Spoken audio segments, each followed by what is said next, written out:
je me trouve à Strasbourg parce que c'est le jour où nous allons présenter à la librairie Kléber le troisième livre de l'Institut La Boétie sur la question du peuple, le nouveau peuple et de la nouvelle gauche qui doit y correspondre. Alors, j'aurais trouvé absurde de me trouver là, quasi en cachette, dans une librairie, sans vous rencontrer. Et surtout, depuis que j'ai entendu ce matin Monsieur Le Cornu s'exprimer, alors il se rend lui-même de la rareté de ses propos, personnellement on ne s'en plaint pas, mais bon, il s'est exprimé et il semble qu'il y ait une certaine émotion médiatique et politique sur le sujet, donc voilà, à votre disposition pour y contribuer et répondre aux questions que, le cas échéant, vous souhaiteriez me poser, ainsi qu'à Monsieur Fernandez. J'enlève ça pour pas que ça vous... Alors, à peine étais-je arrivé, avant que les retardataires ne soient là, on m'a posé une question, je pourrais peut-être y répondre, comme ça introduit la discussion. On m'a dit, alors, qu'est-ce que vous pensez de l'engagement pris de ne pas recourir au 49.3 ?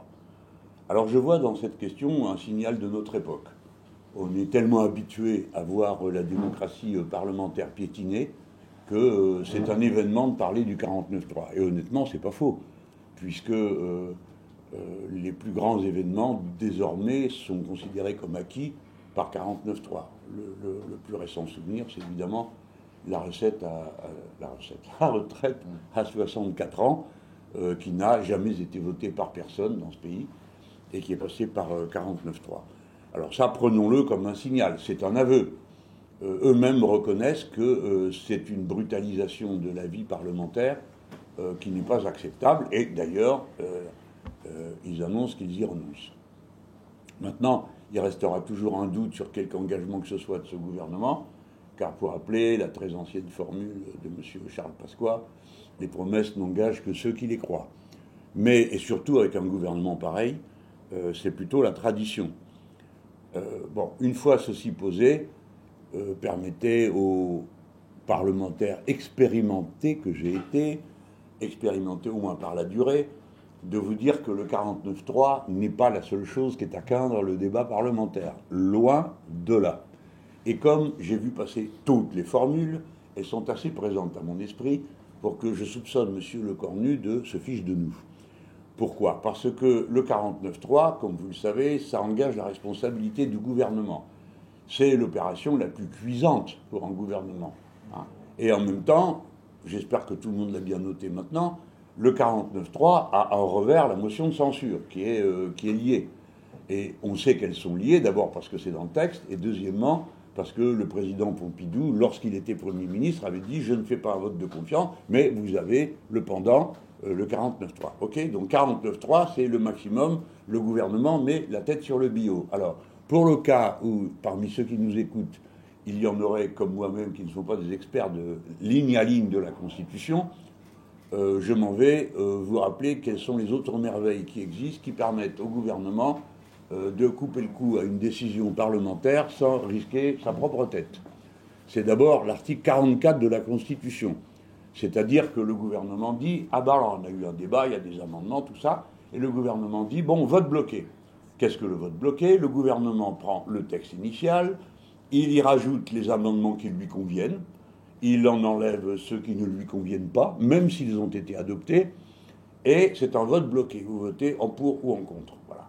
Et de cette manière-là, comme les gouvernements s'arrangent toujours pour qu'il y ait la petite pincée, la petite picorée, qui permet à tel ou tel groupe de dire « Ah ben quand même, nous avons obtenu qu'au lieu de couper les cheveux en 4, on les coupe vraiment en 8, et donc, bref. Enfin, ce à quoi vous assistez d'une manière générale, avec tous les gens qui n'osent pas dire, qui se préparent à faire le contraire de ce qui vous avez annoncé d'abord. Ensuite, vous en avez une autre qui est bien bonne, c'est de faire une loi avec quelques lignes très générales et qui confie au gouvernement le soin de le mettre en œuvre par des ordonnances.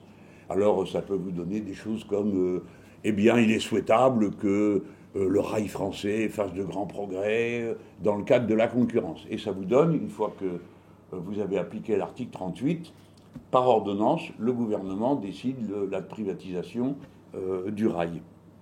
Ou bien l'abolition du Code du travail, comme ça s'est passé au début. Je dis l'abolition pour résumer, mais tout ce que M. Macron a mis en cause dans le Code du travail l'année 2017, enfin au début de son premier mandat, quoi. Hein. Et attendez, c'est pas fini parce qu'il y en a encore une ou deux. Il y a le domaine du décret, c'est-à-dire que, pareil, nous allons faire de grands progrès dans tel domaine et tout ça sera confirmé par décret. Pouf. Et ça vous donne le bac à la carte, qui est quand même une petite révolution dans les parcours pédagogiques de tous les jeunes Français. C'est passé comme ça. Ça, c'est l'article 34. Et puis enfin, il reste, dans le cas où vous avez le mauvais goût comme parlementaire de ne pas voter le budget, vous savez qu'en France, il n'y a pas, comme aux États-Unis, le shutdown, c'est-à-dire tout s'arrête. On a beaucoup cherché à faire peur avec cette idée, mais en France, non, tout ne s'arrête pas. D'abord, on peut faire voter une loi spéciale, c'est ce qui s'est passé après M. Bayrou, et puis surtout, on peut faire passer le budget par ordonnance, article 47. Par conséquent, ce qu'a dit M. Lecornu est une sorte de bonne manière, on va dire, purement verbale, et sans aucun contenu concret, parce que si nous sommes contre le 49.3, c'est parce que le 49.3 empêche la volonté parlementaire d'avoir le dernier mot. Mais lui a concédé ce mode-là en se réservant tous les autres. Par conséquent, nous y croirons quand il nous aura dit qu'il a renoncé à l'article 44, à l'article 38, à l'article 34 et à l'article 47. Bon, en résumé, parole verbale, on ne te croit pas. On ne te croit pas, tu n'as pas l'intention de gouverner sans nous forcer le moment venu. Voilà. Alors ça, c'était pour, en quelque sorte, créer une ambiance de travail sur la déclaration de M. Lecornu, en commençant par la question dite démocratique et parlementaire. Et pour le reste, eh ben, à votre disposition, pour ce que vous voudriez me demander de plus. Est-ce que c'est quand même un pas qui a été fait justement pour une façon de gouverner un petit peu différente que celle de ses prédécesseurs? Est-ce que vous allez participer un petit peu à ces compromis ou est-ce que vous resterez sur votre ligne très, très directe? Merci, monsieur, de la qualifier très directe. Ça me plaît mieux que les autres horreurs que j'ai entendues à son sujet. Bon. Vous dites, il a fait un pas en avant. Un pas de quoi? On ne le voit pas. S'il y a... Bon, je renonce au 49.3 comme si nous étions des petits-enfants qui ne connaissent pas la Constitution.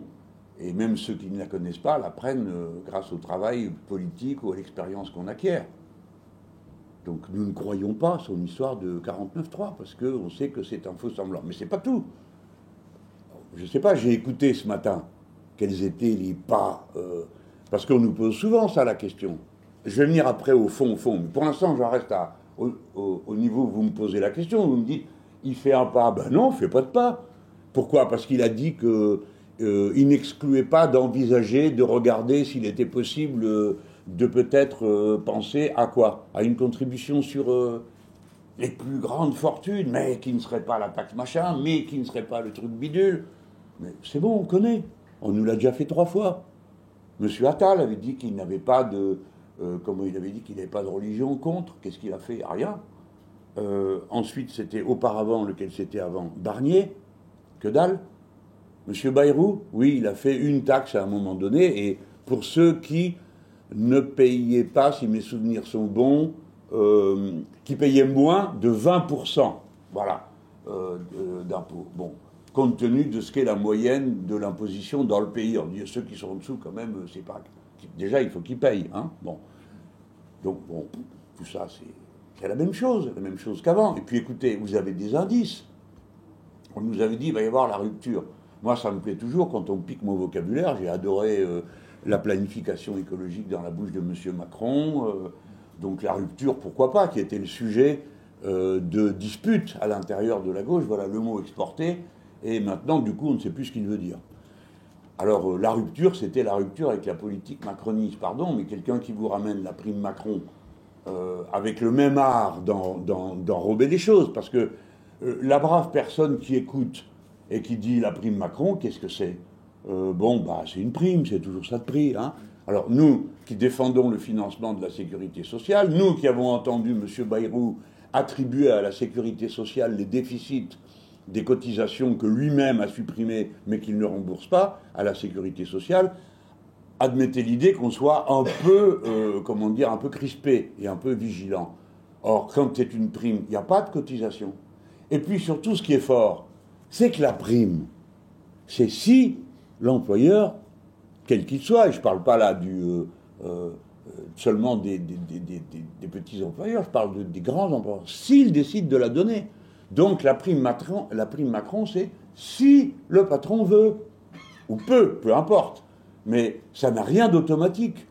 Elle n'est pas automatiquement accordée à tous les salariés de France dans leur entreprise. Alors, moi, je n'aime pas quand, si vous voulez, cette blague, on nous l'a déjà fait la dernière fois, on s'est déjà beaucoup disputé, il y a eu toute cette dispute dans les médias, quand on disait, écoutez, arrêtez de parler d'une prime qui dépend de la bonne volonté de celui qui la donne, et pas du besoin qu'en a celui qui la reçoit. Bon, alors on recommence. Donc il va falloir réexpliquer à tout le monde qu'une prime, c'est pas automatique, et deuxièmement, c'est pas des cotisations supplémentaires pour la sécurité sociale. Par conséquent, on n'a pas de chance que ça vienne contribuer à l'amélioration du budget de la sécurité sociale, qui par ailleurs va bien. Si l'État paye ce qu'il doit à la sécurité sociale, nous n'avons pas de problème. Bon. Voilà les deux seules choses que j'ai pu apercevoir, mais il y en a peut-être d'autres dont vous... Mais tout ça, c'est du vent. Et puis alors, après, ils veulent rétablir, nous a-t-on dit. Pour l'instant, on n'a pas la copie complète, hein, mais on nous a dit qu'on rétablirait le système Sarkozy sur les heures supplémentaires. Bah, ça recommence. Les heures supplémentaires, ce sont des heures travaillées. Dans notre pays, le système de la sécurité sociale, c'est qu'il y a une taxe qui est une cotisation, puisque c'est un salaire. La part du salaire brut, oui, ça s'appelle bien justement salaire brut, que vous ne retrouvez pas dans le net, c'est un salaire. Et donc c'est une cotisation obligatoire. Notre pays a cette particularité d'appeler contribution obligatoire des cotisations, mais les dépenses contraintes, par exemple, essayez-vous de vous passer d'assurance sur votre gamin s'il va à l'école et vous allez voir ce qui vous arrive. C'est bien une dépense contrainte, celles-là elles augmentent, mais elles ne sont jamais prises en compte. Bon, vous voyez, dans le fouillis déjà du vocabulaire ordinaire de la gestion des comptes de l'État et de la sécurité sociale, mieux vaudrait que les termes soient stabilisés et qu'on cesse d'utiliser les uns pour les autres, ce qui fait qu'à la fin, vous suivez, moi je suis parce que j'y suis obligé, vous parce que c'est votre métier, mais la plupart des gens qui suivent le débat public finissent par n'y plus rien comprendre, puisque les mots ne désignent pas toujours les mêmes choses. Voilà ce que je peux vous répondre sur les pas. Après, le problème, c'est pas celui des compromis, je termine là-dessus. D'abord, qui nous propose un compromis? Moi aussi, je peux vous dire, je vous propose un compromis, monsieur Le Cornu. Ben, qu'est-ce qu'il me demandera une seconde après? Il me dira, monsieur Mélenchon, lequel? Sur quoi vous faites un compromis? Me dirait monsieur Le Cornu. Ben, moi, je vous pose la même question. Sur quoi vous faites un compromis par rapport à ce que nous vous proposons? Dans un instant, peut-être, je donnerai deux, trois idées sur le budget lui-même. Hein. Où il y a un compromis? Qu'est-ce qu'on nous demande de faire? De ne plus nous opposer? Mais ça, c'est un rêve de pays qui ne sont pas démocratiques. Dans tous les pays démocratiques du monde, il y a ou bien une coalition, ou bien une majorité et une opposition. Et pardon de dire que ça n'a rien de choquant, c'est le contraire qui est choquant. Il n'y a qu'en France qu'un président peut convoquer des élections anticipées et dire « le résultat ne nous concerne pas ». C'est ce qui s'est passé avec un Premier ministre, puis un deuxième, et maintenant nous en sommes au troisième. Alors, combien de temps va durer cette offense? Après tout, chacun met sa sensibilité là où il le veut, mais le respect de la démocratie dans un pays, quand même, ça compte. On ne va pas trouver tout ça normal. Non, nous ne le trouvons pas normal. Monsieur Le Cornu, à nos yeux, n'est pas plus légitime que monsieur Bayrou, qui n'était lui-même pas plus légitime que monsieur Barnier. Tous ces gens sont globalement illégitimes parce qu'ils ne correspondent à aucune majorité, à aucune coalition. Mais la meilleure des preuves, je vous la donne dans le concret, car la cote d'alerte est passée hier. Hier, on a eu un vote, hier et avant-hier, à l'Assemblée nationale. Le premier vote était pour constituer le bureau, c'est-à-dire la présidence, les vice-présidents, les secrétaires. La tradition veut que tout le monde soit représenté. Enfin, à peu près tout le monde, parce que je me souviens qu'étant président d'un groupe de 17 membres, nous n'eûmes aucun accès aux vice-présidences. Hein. Bon. Mais enfin, la tradition veut qu'on se répartisse. Alors il y a un système extrêmement biscornu de points attribués ici et là. Bon, nous avons droit à l'équivalent de 2 vice-présidences. Eh bien, nous les avons. Et la présidente de l'Assemblée avait considéré que ce n'était pas juste que le Rassemblement national n'ait pas ces 2 vice-présidences. Et nous, on n'en faisait pas une affaire de justice, mais une question de principe de la vie démocratique. Elle a décidé que non, il fallait qu'ils aient leurs 2 vice-présidents. Chacun pense ce qu'il veut de cette affaire. À cet instant, je la lâche. Mais la suite, c'est plus pareil.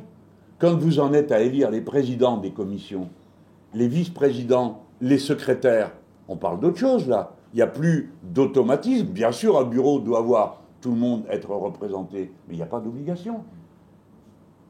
Et ils se sont accordés sur un thème. Cette fois-ci, c'était plus une alliance ou un constat représentatif, c'était une alliance politique pour éliminer les autres. Donc la gauche n'a plus aucune présidence de commission, sauf la commission des finances, parce que la coutume, la tradition, appelez ça comme vous voulez, veut qu'on en confie la présidence à l'opposition. Bien. Je note que cette fois-ci, il n'y a pas eu de candidat du Rassemblement national, contrairement à la dernière fois. Ce qui signifie que le Rassemblement national n'est plus dans l'opposition et a renoncé à ce qu'il disait de lui-même. Puisqu'il disait, ah bah, c'est nous le plus important parti, peut-être bien, mais la plus importante coalition, c'est le Front populaire, le nouveau Front populaire. En tout cas, c'était comme ça à ce moment-là. Et ils avaient dit, pas du tout, c'est nous les plus nombreux. Bon, vous ne demandez plus rien, donc vous n'êtes pas l'opposition. Sinon, vous auriez présenté un candidat. Vous ne l'avez pas fait. Donc, il y a là une alliance offensive. Et en effet, on est passé des gens qui se supportent, qui s'accordent, des gens qui se supportent à des gens qui s'accordent, et puis à des gens qui s'unissent pour dégager les autres. Voilà ce qui s'est passé. Alors, comme tout ça est compliqué, puis c'est la vie parlementaire, bon, ça a été vu de loin, mais nous, on prend ça comme une cote d'alerte franchie. Parce qu'on sait où on en est, et le coup d'après, ça sera le Front républicain, puisque c'est déjà ce qu'ils disent, mais contre LFI. Pas pour empêcher l'extrême droite d'arriver au pouvoir ou de voir ses députés élus. C'est ça qui vient hier, en quelque sorte, de se préfigurer. Les bases de ce système sont jetées. Non seulement on se supporte, mais on s'allie contre un adversaire commun, la gauche, et bien naïfs ceux à gauche qui ont cru qu'ils passeraient entre les balles. Parce que ça n'a jamais existé dans aucun cas de l'histoire que ça se passe comme ça. Donc voilà, tout le monde est passé à la trappe de la gauche. Et des fois avec un souci assez médiocre. Hein. Je vois par exemple dans la commission des affaires étrangères avoir sorti du bureau où il était candidat notre camarade Arnaud Le Gall, bon, qui tout le monde le connaît comme étant l'homme des questions internationales avec Sofia Chikirou à l'intérieur des Insoumis. Bon, donc on a mis, c'est l'une de nos plus éminentes figures qui est là. Alors, il élimine mettre quelqu'un qui a battu des records d'absence à cette commission depuis des mois. Donc, oui, une cote d'alerte a été franchie hier avec ces élections pour les bureaux des commissions. Et donc, il n'y a eu aucun compromis. Aucun. Donc, ils n'en font pas, mais le bruit se répand que ce serait à nous de les faire. Et pourquoi, je vous prie ? Nous sommes plus nombreux que le MoDem qui a eu un Premier ministre. Nous sommes plus nombreux que LR qui a eu un Premier ministre. Et nous sommes plus nombreux que Renaissance qui a l'actuel Premier ministre. Alors qui c'est qui doit faire un compromis ? D'habitude, c'est ceux qui ont le moins, non ? Pas ceux qui ont le plus. Enfin, dans leur système à eux. Voilà ce que je peux vous répondre en l'argumentant. J'espère que vous le constatez. J'argumente. Ce ne sont pas simplement des réactions affectives ou d'humeur, qui après tout seraient acceptables. Hein. Mais là, je donne des exemples très concrets et très précis, aussi bien pour ce qui concerne la démocratie que pour ce qui concerne le fameux sens du compromis. Voilà. Et puis, d'un mot, je vais essayer d'aller aussi vite que je peux, mais on nous a dit, on m'a reproché une formule, j'avais dit on appliquera le programme, rien que le programme, tout le programme. Ah, mais monsieur Mélenchon, pourquoi dites-vous ça ? Mais parce que si vous voulez un lieu de compromis, ben c'est l'Assemblée elle-même. Et comme nous n'étions pas au gouvernement, et en étant au gouvernement, qu'est-ce qu'on fait ? On propose, et puis l'Assemblée dispose. Et je vous signale que si le gouvernement de M. Barnier avait accepté les votes de l'Assemblée nationale pour la partie recettes, le déficit de l'État tombait sous 3%. Et ça, c'est paru comme un détail. L'autre, pouf, un coup de 49.3, circulait, il n'y a plus rien à voir. Parce que dans les recettes, ben oui, il y avait l'impôt universel sur les multinationales, et pour ceux qui ne savent pas de quoi il s'agit, ça revient à dire qu'une multinationale en France paye les impôts sur la part de son chiffre d'affaires fait en France. Nous, ça nous paraît naturel. Après tout, ces multinationales profitent du personnel formé, des routes, de l'électricité, du gaz, du chauffage, de tout ce que vous voulez, qui est le résultat de l'effort des Français. Ben ça rapporte quand même 26 milliards. Et ainsi de suite. Une série d'amendements de cette nature avait été adoptés. Barnier a tout annulé. Alors, l'Assemblée a fait un compromis, puisque c'était des propositions venant du nouveau Front populaire et adoptées par d'autres, parce que nous ne sommes pas majoritaires, nous non plus. Donc, si d'autres avaient voté avec nous, c'était donc bien que dans la salle, il s'était fait un compromis. Et d'ailleurs, nous allons recommencer. Si on va jusqu'au budget, vu que nous, on va déposer une motion de censure avant, mais si on va jusqu'au budget, on va recommencer. Et, naturellement, comme vous êtes très vigilants, les observateurs politiques, vous noterez des gens qui ont changé d'avis entre la dernière fois et la nouvelle. Et on leur demandera pourquoi. Qu'est-ce qui les a fait changer d'avis? Voilà. Quelque chose d'autre? Oui. Le Parti communiste et le PS ont salué ce pas de Sébastien Lecornu. Vous ne trouvez pas quand même du positif dans ce renoncement au 49.3? Alors, je pensais m'être exprimé déjà sur le sujet. Je vous y renvoie. Après tout, c'est juste l'affaire d'un petit montage. Je viens de répondre. Mais vous n'étiez pas là? Si, Si, j'étais là. Mais juste comme le Parti communiste et le PS qui ont fait vos alliés... Ça ne change rien pour nous. Dire, c'est ni le Parti communiste, ni le PS qui définissent notre ligne, heureusement. Et non, nous ne partageons pas leur... et nous les mettons en garde, d'une certaine manière. Vous vous êtes déjà fait abuser et rouler dans la farine 2 fois. Donc peut-être qu'à la 3e, il y a un proverbe berbère qui dit... Si tu te fais rouler 1 fois, c'est pas de ta faute. 2 fois, c'est que tu l'as cherché. Alors 3, n'en parlons pas. Voilà. Comment peut-on dire qu'il y a le début du commencement d'une concession dans ce qu'a dit M. Lecornu? Je viens de faire la démonstration avec des arguments précis. Qui peut venir me dire le contraire? Personne. Alors qu'est-ce qui fait qu'ils ont confiance? Ils n'ont pas confiance. C'est un jeu politicien. Et bon, après, leur raison, vous n'avez qu'à leur demander pourquoi ils font confiance à des choses qui n'inspirent pas confiance. C'est leur affaire, pas la nôtre. Et sur la proposition d'Olivier Faure, justement de demander au gouvernement de faire un vote sur la réforme des retraites, puisque le gouvernement s'engage à ne pas utiliser le 49.3 pour le tester, est-ce que là-dessus, vous seriez prêt à le suivre sur cette... D'abord, il faudrait qu'on arrive jusque-là. Mais on a l'intention de déposer une motion de censure. Donc, on se fait confiance à nous-mêmes, mais en même temps, il est clair que si... Vous comprenez, ce genre de petit jeu a lieu avant la motion de censure, c'est une manière de dire que Pierre-Paul Oujac ne la votera pas. Bon, alors qu'il commence par dire oui ou non va-t-il voter la censure. Alors après, il a le droit, si la censure n'est pas votée, de dire mais nous allons mener la bataille parlementaire. Mais qu'est-ce que vous voulez qu'on fasse d'autre quand on est parlementaire d'opposition que de mener une bataille parlementaire? Donc on le fera. Mais la question qui est posée, c'est celle-là. Oui ou non la motion de censure? Parce que puisqu'on évoquait tout à l'heure le Parti communiste, ou pour parler plus clairement et nettement, M. Roussel, parce que je signale que ce ne serait pas la première fois que M. Roussel dit une chose et que le groupe GDR, où sont les élus communistes, en fait une autre. Hein, bon. Mais lui, il a dit, ça serait quand même fort de voter la censure après un cadeau pareil. Mais quel cadeau? De quoi parle-t-on? Je ne refais pas cette démonstration. Bon. Donc, non, on ne partage ni leur opinion, ni quoi. C'était quoi l'affaire suivante? Est-ce qu'on va... oui, on le fait. On le fait régulièrement. On l'a fait à la précédente législature, à plusieurs reprises. On dépose et ils votent contre. Voilà. Et si par hasard on gagnait, ça serait annulé. Je ne sais pas comment, l'article 44 par exemple. Parfois les députés RN votent vos motions de censure. C'est ce que vous espérez? Par définition, pour être majoritaire, il faut trouver une majorité. Et par conséquent, nous déposons une motion de censure pour qu'elle soit adoptée. C'est un peu comme dans n'importe quelle élection. Vous allez au vote et ensuite vous ne triez pas dans l'urne les bulletins suivant les personnes que vous n'aimez pas ou ceux dont vous pensez que c'est des menteurs, et ainsi de suite. Bon, nous ne les aimons pas et nous pensons que la plupart du temps, ils sont la roue de secours du système, son assurance vie, etc. Mais quand ils votent la censure, eh bien allez voter, le gouvernement tombe. On va quand même pas s'en plaindre si c'est ça le but. Voilà. Et je mets au défi quelqu'un de dire qu'il a l'intention de regarder les votes autrement. Alors après, on a le droit, ce sera politiciennement fait. On dira, vous voyez, vous faites tomber le gouvernement avec les votes de l'extrême droite. Ben oui, si on fait tomber la retraite à 64 ans, fût-ce avec les votes du diable, on prend. Je ne sais pas mieux vous dire. Dans la 4e République, c'était un jeu très fréquent, auquel tout le monde voudrait revenir. Aujourd'hui, à dire... alors il y avait des grands esprits qui arrivaient à la tribune et qui disaient « Nous ne voulons pas du vote des communistes ». Alors à l'époque, c'était les communistes, les galeux, les pelés de l'Assemblée. Bon, mais ce temps-là n'est pas possible aujourd'hui. On est dans un autre monde.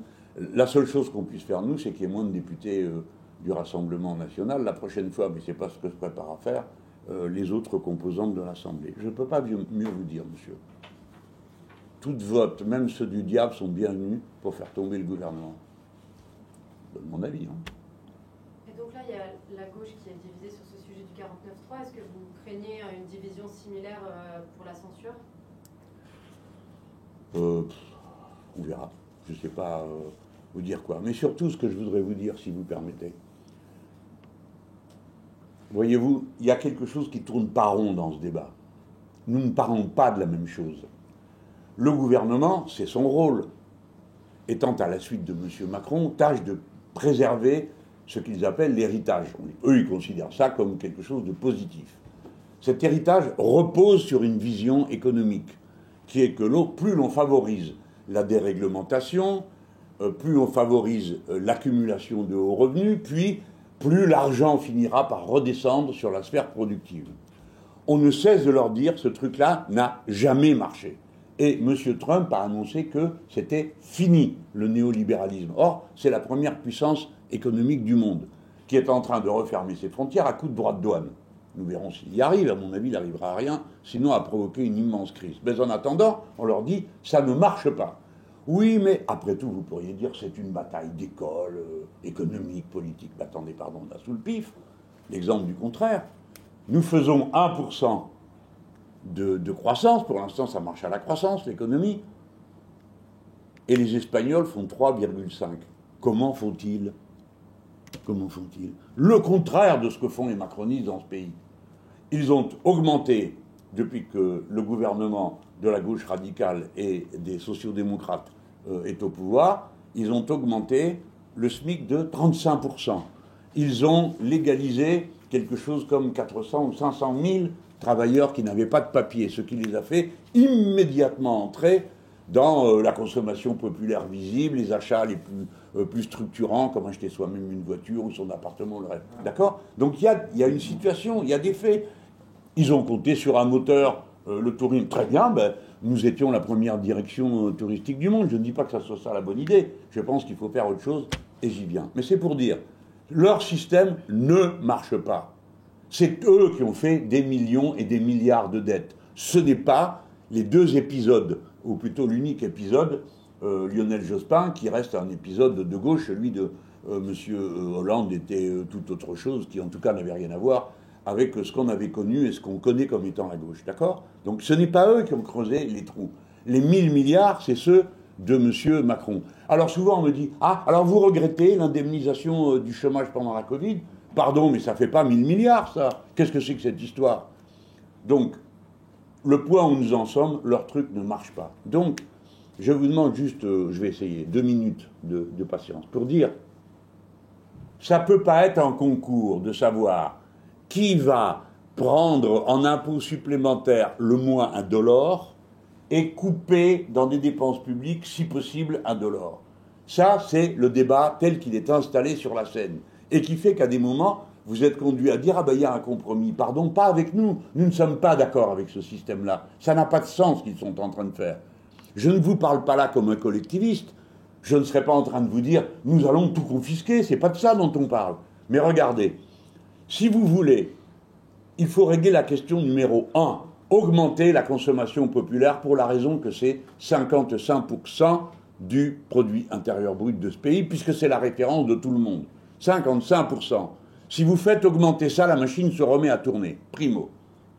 Segundo, si personne n'investit dans rien, comment voulez-vous qu'à la fin, ce pays arrive à produire par son activité les recettes fiscales sans toucher au taux ? Et là, encore une fois, là, il y a une étude de l'OFCE qui vient de sortir, qui dit que si l'Europe est à la traîne, c'est pas parce que les gens sont feignants et bossent pas assez, c'est pas. C'est parce que l'investissement est insuffisant. Et chaque fois que vous entendrez quelqu'un dire « il faut travailler davantage parce que nous travaillons moins que les autres », premièrement, c'est faux. Et deuxièmement, qu'est-ce que vous voulez faire à la fin ?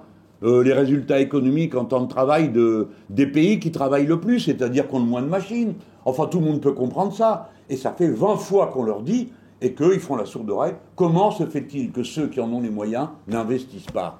Pourquoi n'investissent-ils pas ? Ils ne font confiance à rien. Et vous avez un meeting du MEDEF où il n'est pas écrit une fois qu'ils ont l'intention de s'intéresser à la production. On supprime dans un moment de délire à l'Assemblée nationale, après qu'on les réduit de moitié, le budget des rénovations thermiques. Il y en avait pour 5 milliards. L'Assemblée nationale, sous la pression du Rassemblement national, qui pense que l'écologie est un fake, comme Trump, décide que c'est 0. Il disparaît de la commande publique aux petites entreprises. 5 milliards, personne n'en parle. Comme si ça n'était rien passé. Pas un patron. Le MEDEF, il fait un truc sur un sujet qui n'a pas de rapport avec la production. L'impôt sur la grande fortune. En quoi ça a un rapport avec la production ? Ça, c'est après la production. C'est quand on a distribué les dividendes que les gens ont accumulés. Ça n'a rien à voir. Il faut pourtant un meeting pour défendre ça. Mais pour récupérer 5 milliards d'argent public pour un équipement indispensable et nécessaire, puisque c'est 25% de ce qui contribue au dérèglement climatique en France. Ça vient de ça. Bon. Rien, pas un mot. Mais dans quel monde vivons-nous à la fin ? Ou est-ce qu'il suffit que ce soit moi qui le dise pour qu'aussitôt on pense que c'est une pensée islamo-gauchiste ou je ne sais quoi, et toutes les bêtises que j'entends à propos de ce que nous proposons ? On parle de l'augmentation des impôts. Fort bien, de quels impôts nous parlez-vous ? Ah bon, on ne sait plus. Moi, je vais vous parler de quels impôts. Si vous prenez, aujourd'hui, il y a 5 tranches d'impôts. Ça veut dire que le baudet, c'est celui qui est au milieu. Voilà comment ça se passe.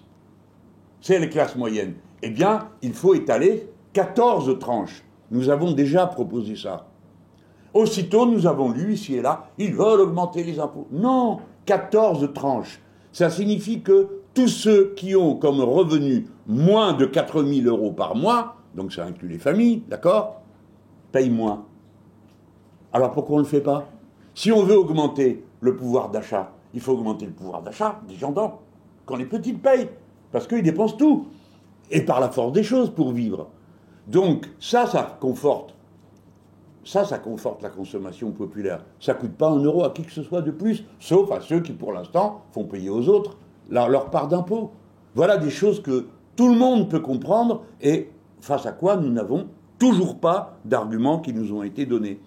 Pareil pour la distribution des dividendes.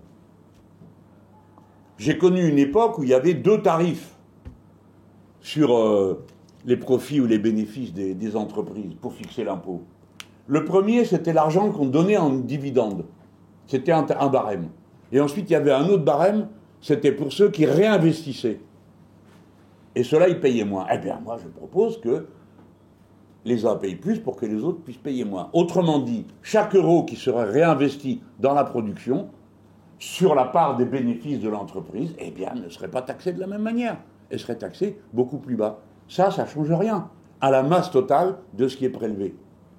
Voilà des choses, mais ça répond à une question, l'investissement. Mais comme ils ne veulent pas en parler, qu'ils veulent parler ni de l'investissement public, ni de l'investissement privé, ni de l'investissement public une fois qu'on a enlevé le renouvellement, c'est-à-dire les amortissements. Est-ce que vous savez que l'investissement dans ce domaine a été divisé par 10 depuis les années 70 ?